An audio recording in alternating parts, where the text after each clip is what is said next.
Hi there everybody, I'm doing a comparison of the Sightron 6.5 24x50 with the MOA-2 reticle compared to a Vortex Viper PST 6-24x50 with their MOA reticle. Both these scopes are very similar. Same price range. I paid about $800 for the Sightron and about $750 for the Vortex. I first bought the Sightron and I put it on my AR. I decided to put it on my 1022 here. I like the fact that it has 100 minutes of angle, which is nice for my 1022, so I can take some longer shots and just dial the reticle in. I decided to go with this Vortex Viper. Price range was about the same area.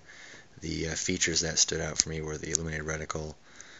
As you can see right here, it's got a nice feature that goes, whether it's on 10 or 9, and halfway between 9 and 10 is an off, so in between all the power functions or the intensity levels there's an off feature, which is nice. The zoom ring is, you can see this here, the zoom ring is has increments versus just, like most scopes where you just kind of turn essentially, and you'll end up at a range. This actually has detents on it, so it has 24, 12, 8, and 6.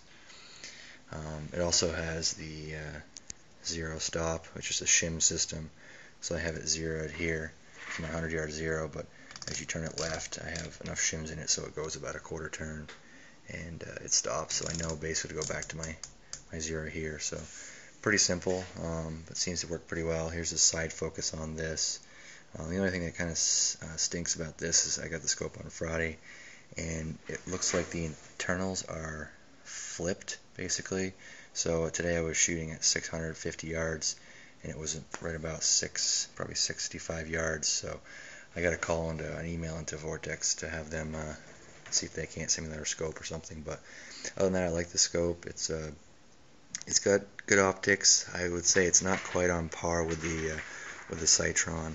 Sightron definitely has, I think, a little crisper, clearer image. Very similar scopes. I mean, they're both in the same price range. But here, I'll take and see if you can get a view of the reticle. I'll see if I can't get it going on 10 power there.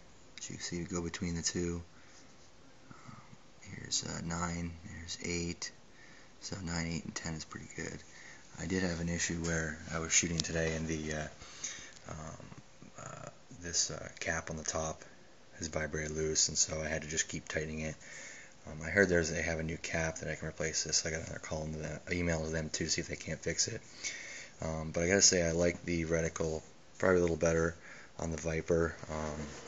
The Sightron has a really nice reticle too. It has their MOA reticle, really nice. Both reticles are great. It's got a target dot in the center of it. Got no real complaints about this. Nice scope. The side focus doesn't have any yardage increments. It's just simply a relative scale. It's a lot firmer than the Vipers here. Vipers moves relatively smoothly.